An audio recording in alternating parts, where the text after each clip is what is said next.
Bismillahirrahmanirrahim. Assalamualaikum warahmatullahi wabarakatuh. Sahabat yang beriman, hewan penjaga Dajjal adalah salah satu topik yang menarik dalam eskatologi Islam. Munculannya pernah disinggung dalam riwayat hadis Rasulullah. Menurut sejumlah riwayat, Dajjal sebagai fitnah terbesar menjelang akhir zaman memiliki makhluk atau hewan yang bertugas sebagai penjaga atau pengiringnya. Hewan ini disebut Al-Jassasah dan digambarkan memiliki ciri-ciri yang luar biasa. Untuk lebih mendalami kisah dan peran hewan tersebut, simak ulasan hadis dan penjelasan tentang kisah bertemunya sahabat Rasulullah dengan hewan penjaga Dajjal. Pengertian Al-Jassasah. Tidak banyak hadis atau dalil yang membahas wujud Al-Jassasah secara detail. Adapun hadis yang dijadikan sandaran mengenai hal ini adalah tentang kisah sahabat Rasulullah yang terdampar di suatu pulau dan bertemu dengan hewan penjaga Dajjal. Disebutkan dalam buku Dajjal Fitnah Besar Akhir Zaman yang ditulis oleh Muhammad Abdul Tausikal. Hadis ini diriwayatkan oleh Muslim pada hadis bab Qisas Al-Jassasah. Dalam tafsir Al-Qurtubi, Al-Jassasah secara etimologis diartikan sebagai mata-mata, karena tugasnya yang selalu mengintai informasi di dunia untuk dilaporkan kepada Dajjal. Hewan ini bukanlah binatang melata yang disebut-sebut akan muncul di akhir zaman, tetapi dipahami sebagai peliharaan yang bertindak sebagai hewan penjaga Dajjal. Tafsir ini menekankan bahwa peran Al-Jassasah lebih terkait dengan pengumpulan informasi atau pengintai saja. Kisah sahabat Nabi bertemu dengan hewan penjaga Dajjal. Menurut hadis riwayat Muslim, sahabat Nabi yang dikisahkan bertemu Dajjal adalah Tamim Ad-Dari. Tamim adalah sahabat yang mulia. Ia dahulu beragama Nasrani lalu memeluk Islam setelah Rasulullah menetap di Madinah. Diceritakan saat itu Rasulullah sedang melakukan sholat di masjid dan menyuruh jemaahnya tetap berada di dalam tempat masing-masing sholatnya. Lalu beliau duduk di mimbar dan mulai menceritakan kisah Tamim Ad-Dari yang pernah bertemu dengan hewan penjaga Dajjal dan Dajjal itu sendiri. Rasulullah bersabda, "Sesungguhnya demi Allah, tidaklah aku kumpulkan kalian untuk sesuatu yang menggembirakan atau menakutkan kalian, tetapi aku kumpulkan kalian karena Tamim Ad-Dari. Dahulu ia seorang Nasrani yang kemudian datang berbaiat, memberikan sumpah setia dan masuk Islam serta mengabariku sebuah kisah yang kisah itu sesuai dengan apa yang pernah aku kisahkan kepada kalian tentang Al-Masih Ad-Dajjal. Ia memberitakan bahwa ia naik kapal bersama 30 orang dari kabilah Laham dan Juddam. Di tengah perjalanan, mereka dipermainkan badai ombak hingga berada di tengah laut selama 1 bulan sampai mereka terdampar di sebuah pulau di tengah lautan tersebut. Saat tenggelam matahari, mereka pun duduk di perahu-perahu kecil. Mereka pun memasuki pulau tersebut hingga menjumpai binatang yang beramut sangat lembat dan kaku hingga mereka tidak tahu mana kubul, mana dubur karena demikian lebat bulunya. Mereka pun berkata, "Celaka, kamu ini apa?" Ia menjawab, "Aku adalah Al-Jassasah." Mereka berkata, "Apakah Al-Jassasah itu?" Ia malah berkata, "Wahai kaum, pergilah kalian kepada seorang laki-laki yang ada dalam rumah ibadah itu. Sesungguhnya ia sangat merindukan berita kalian." Tamim menceritakan, ketika dia menyebutkan untuk kami seorang laki-laki, kami menjadi khawatir kalau binatang itu ternyata setan. Kami pun bergerak menuju kepadanya dengan cepat sehingga kami masuk ke tempat ibadah itu. Ternyata di dalamnya ada orang yang paling besar yang pernah kami lihat dan paling kuat ikatannya. Kedua tangannya terikat dengan leher, antara 2 lutut dan 2 mata kaki terikat dengan besi. Kami katakan kepadanya, "Celaka, kamu ini apa?" Ia menjawab, "Kalian telah mampu mengetahui tentang aku, maka beritakan kepadaku siapa kalian ini." Rombongan Tamim menjawab, "Kami ini orang-orang Arab. Kami menaiki kapal, ternyata kami bertepatan mendapati lautan sedang bergelombang luar biasa sehingga kami dipermainkan ombak selama 1 bulan sampai terdampar di pulau ini. Kami pun naik perahu-perahu kecil memasuki pulau ini dan bertemu dengan binatang yang sangat lebat dan kaku rambutnya, tidak diketahui mana kubul dan mana dubur karena lebat rambutnya. Kami pun mengatakan, 'Celaka kamu, kamu ini siapa?' Ia menjawab, 'Aku adalah Al-Jassasah.' Kami pun bertanya, 'Apa itu Al-Jassasah?' Ia malah berkata, 'Wahai kaum, pergilah kalian kepada laki-laki yang ada dalam rumah ibadah itu. Sesungguhnya ia sangat merindukan berita kalian. Kami pun segera menuju kepadamu. Kami khawatir kalau binatang itu ternyata adalah setan.' Lalu orang itu mengatakan, 'Kabarkan kepadaku tentang pohon-pohon kurma di Baisan.' Kami mengatakan, 'Apa maksud engkau bertanya berita tersebut?' Dia berkata, 'Aku bertanya kepada kalian tentang pohon kurma, apakah masih berbuah?' Kami menjawab, 'Ya.' Ia mengatakan, sesungguhnya hampir-hampir dia tidak akan mengeluarkan buahnya. Kabarkan pula kepadaku tentang danau Tabariyah, tanya orang ini. Kami menjawab, apa maksud engkau bertanya berita tersebut? Apakah masih ada airnya? Tanyanya. Mereka menjawab, danau itu melimpah ruah airnya. Dia mengatakan, sesungguhnya hampir-hampir airnya akan habis. Kabarkan kepadaku tentang mata air Zugar, tanya orang ini. Mereka mengatakan, apa maksud engkau bertanya berita tersebut? Apakah di mata air itu masih ada airnya? Dan apakah penduduk masih bertani dengan airnya? Tanya orang itu. Kami menjawab, ya, mata air itu deras airnya dan penduduk bertani dengannya. Ia berkata, kabarkan kepadaku tentang Nabi Ummiyin, apakah yang ia lakukan? Mereka bertanya, ia telah muncul dari Mekah dan tinggal di Yasrib, Madinah. Ia mengatakan, apakah orang-orang Arab memeranginya? Kami menjawab, ya. Ia mengatakan lagi, apa yang ia lakukan terhadap orang-orang Arab? Maka kami beritakan bahwa itu telah menang atas orang-orang Arab dan mereka taat kepadanya. Ia mengatakan, itu sudah terjadi. Kami katakan, ya. Ia mengatakan, sesungguhnya amat baik bila mereka mentaatinya.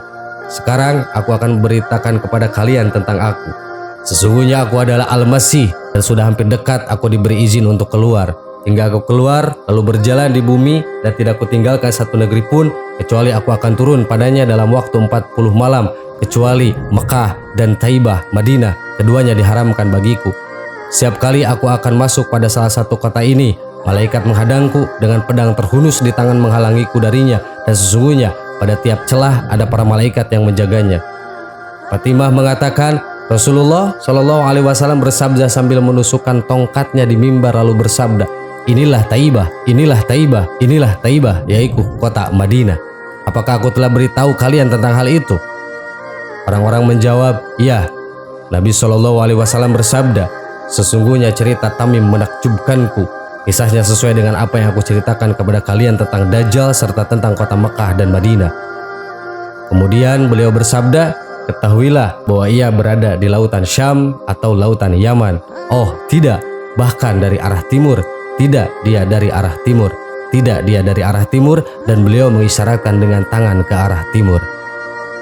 Sahabat yang beriman, mengacu hadis tersebut, ciri-ciri hewan penjaga Dajjal memiliki rambut atau bulu yang lebat dan kaku. Tidak bisa membedakan antara bagian depan dan belakang. Ciri lainnya, Al-Jassasah disebut bisa menggunakan bahasa manusia pada umumnya. Wallahu a'lam. Wassalamualaikum warahmatullahi wabarakatuh.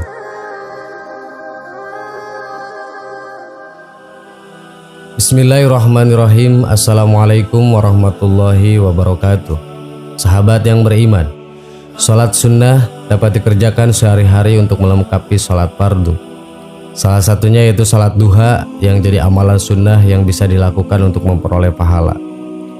Tidak hanya pahala, mengerjakan sholat duha juga dapat melancarkan rezeki. Keutamaan lain sholat duha adalah sebagai pahala sedekah.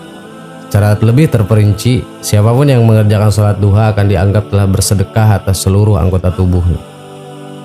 Rasulullah Shallallahu Alaihi Wasallam bersabda, setiap pagi ruas anggota tubuh kalian harus dikeluarkan sedekahnya. Amar ma'ruf adalah sedekah, nahi mungkar adalah sedekah, dan semua itu dapat diganti dengan sholat duha 2 rakaat. Hadis riwayat Muslim. Juga siapapun yang mengerjakan sholat duha tidak akan dianggap sebagai orang lalai. Karena itu dalam mencari rahmat Allah, hendaknya kita senantiasa mengerjakan sholat duha agar terlepas dari sifat lengah dan lalai. Adapun hadis dari keutamaan tersebut yakni orang yang mengerjakan sholat duha tidak termasuk orang lalai. Hadis riwayat Al-Baihaqi dan An-Nasai. Sholat duha juga membuat mereka mengerjakan diampuni dosa-dosanya di masa lampau. Siapapun yang mengerjakan sholat duha secara rutin, dosa sebanyak buih di lautan pun akan diampuni Allah. Berikut sabda Rasulullah Shallallahu Alaihi Wasallam, siapa yang membiasakan menjaga sholat duha, dosanya akan diampuni meskipun sebanyak buih di lautan. Hadis riwayat At-Tirmidzi dan Ibnu Majah. Kemudian barang siapa rutin mengerjakan sholat duha juga akan mendapat istana megah di surga kelak. Adapun sabda mengenai keutamaan sholat duha ini adalah, barang siapa sholat duha 12 rakaat, Allah akan membuatnya untuknya istana di surga. Hadis riwayat Tirmidzi dan Ibnu Majah. Terakhir, menunaikan sholat duha setidaknya 2 rakaat juga dapat menyehatkan tubuh. Rasulullah Shallallahu Alaihi Wasallam bersabda, pada pagi hari diharuskan bagi seluruh persendian di antara kalian untuk bersedekah. Setiap bacaan tasbih subhanallah bisa sebagai sedekah. Setiap bacaan tahmid alhamdulillah bisa sebagai sedekah. Setiap bacaan tahlil la ilaha illallah bisa sebagai sedekah.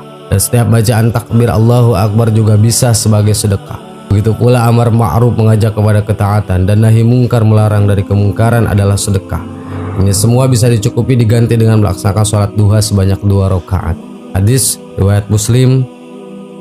Meski hukumnya sunnah, sholat duha mempunyai batas waktu yang harus dilaksanakan pada waktu yang tepat.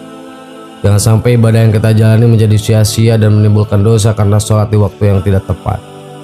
Karena ternyata ada waktu-waktu yang diharamkan untuk menjalankan ibadah sholat. Berikut waktu yang diharamkan untuk melaksanakan sholat duha berdasarkan hadis Rasulullah SAW. Waktu yang diharamkan melaksanakan sholat duha pukul 6 sampai 7.30 pagi. Diharamkan ketika sesudah subuh hingga matahari mulai terbit. Pukul 11.30 sampai 12.15 diharamkan ketika memasuki waktu zuhur hingga matahari terbenam. Selain itu terdapat hadis-hadis Rasulullah yang menunjukkan waktu yang diharamkan sholat duha. Ibnu Abbas berkata, datanglah orang-orang yang diridhoi dan ia ridho kepada mereka, yaitu Umar. Ia berkata bahwasannya Nabi SAW melarang sholat sesudah subuh hingga matahari bersinar dan sesudah asar hingga matahari terbenam. Hadis riwayat Bukhari. Zaid bin Arqam bahwa ia melihat orang-orang yang mengerjakan sholat duha pada waktu yang belum begitu siang. Maka ia berkata, ingatlah sesungguhnya mereka telah mengetahui bahwa sholat duha pada selain saat-saat seperti itu adalah lebih utama. Karena sungguhnya Rasulullah SAW bersabda, sholatnya orang-orang yang kembali kepada Allah adalah pada waktu anak-anak onta sudah bangun dari pembaringannya karena tersengat panasnya matahari. Hadis riwayat Muslim. Ibnu Umar berkata, Rasulullah SAW bersabda, apabila matahari terbit, maka akhirkanlah, jangan melakukan sholat hingga matahari tinggi.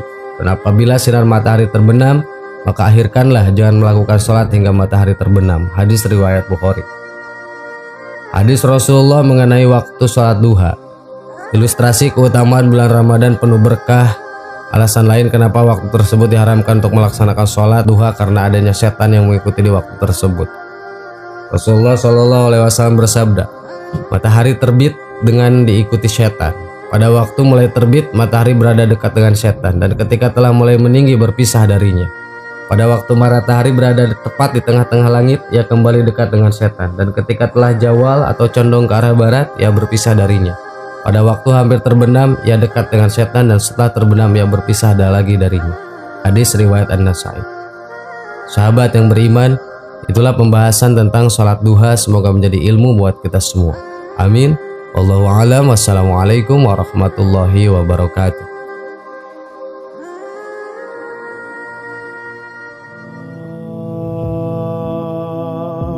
Bismillahirrahmanirrahim. Assalamualaikum warahmatullahi wabarakatuh. Sahabat yang beriman, ada sejumlah golongan manusia yang paling buruk kedudukannya di hari kiamat kelak. Salah satunya mereka yang ditakuti orang lain karena kejahatan dan perbuatannya. Manusia yang paling buruk kedudukannya di hari kiamat tersebut dikabarkan Rasulullah dalam sejumlah hadis. Berikut selengkapnya.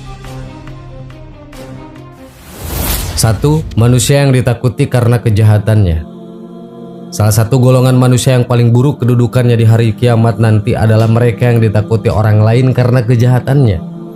Hal ini dikatakan dalam hadis Aisyah radhiyallahu anha dari Rasulullah SAW yang bersabda, wahai Aisyah, sesungguhnya manusia yang paling buruk kedudukannya di sisi Allah pada hari kiamat kelak adalah orang yang ditinggalkan oleh manusia karena takut akan kejahatannya. Hadis riwayat Muslim. Imam Al-Ghazali dalam Al-Arba'in fi Usuluddin menukil sebuah hadis yang disampaikan Abu Thalib Al-Makki dalam Qut Al-Qulub, Abdul Razak dalam Al-Mushaf dengan status mauquf pada Sayyidina Umar, bahwa Rasulullah SAW menganjurkan untuk tetap berbaur dengan banyak orang tetapi berpisah dengan hati. Rasulullah SAW bersabda, berbaurlah kalian dengan orang yang banyak dengan badan-badan kalian, tetapi berpisahlah kalian dari mereka dengan hati kalian. 2. Orang yang menggadaikan akhirat untuk urusan dunia. Manusia yang paling buruk kedudukannya di hari kiamat lainnya adalah orang yang menghancurkan akhiratnya demi merebut harta dunia milik orang lain. Hal ini bersandar pada hadis yang berasal dari Abu Umamah. Rasulullah Shallallahu Alaihi Wasallam bersabda, di antara orang yang paling buruk kedudukannya pada hari kiamat adalah seseorang hamba yang menghancurkan akhiratnya demi merebut dunia milik orang lain. Hadis riwayat Ibnu Majah. 3. Suami yang mengumbar urusan ranjangnya.